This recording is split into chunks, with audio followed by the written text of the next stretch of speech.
With San Jose State University professor Donna Crane. She's here to talk about some of the national races at this point. And we were talking during one of the breaks about, even though it has basically been almost a clean sweep for the two frontrunners on both the Democratic and Republican side, there's still some things to learn about the numbers. And you were saying that a November matchup is likely to be determined by what factors?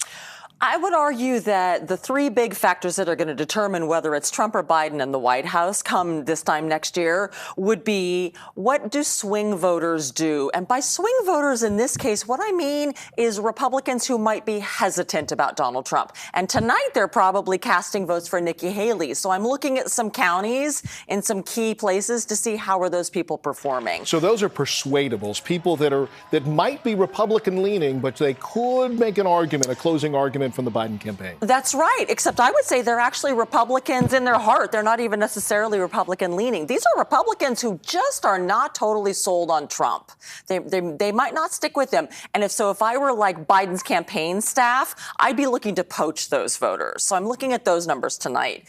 Second, I think we should watch between now and November. How does the third party situation unfold? That could be a determining factor. And the third big dynamic I think we should watch between now and November is how many voters stay home. Just choose, say I don't like my guy, Democrats or Republicans. And so I think, there's this sort of joke sometimes that's the race is not determined between the two candidates, but between who votes and who doesn't vote. So I think those are the three big factors that are going to determine who's the president.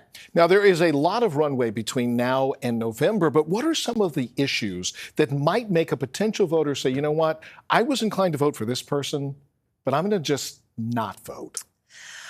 Well, I think a big one for the Trump camp is going to be what happens with his legal circumstances, right? How do these cases unfold? But not just what are the legal machinations, but what is his deportment? How does he handle this? Does he do it in a way that either fires up his base or that leaves them feeling like it's undistinguished? Indistinguished, excuse me. So the last go round, if I can just jump in for a second, Biden was able to say democracy itself is on the ballot. Can he make that argument this time as well? Yes, absolutely, especially since Trump likes to speak off the cuff. So I think it's very likely Trump is going to continue to talk, including, in potentially some legal venues about how he intends to be a dictator on day one.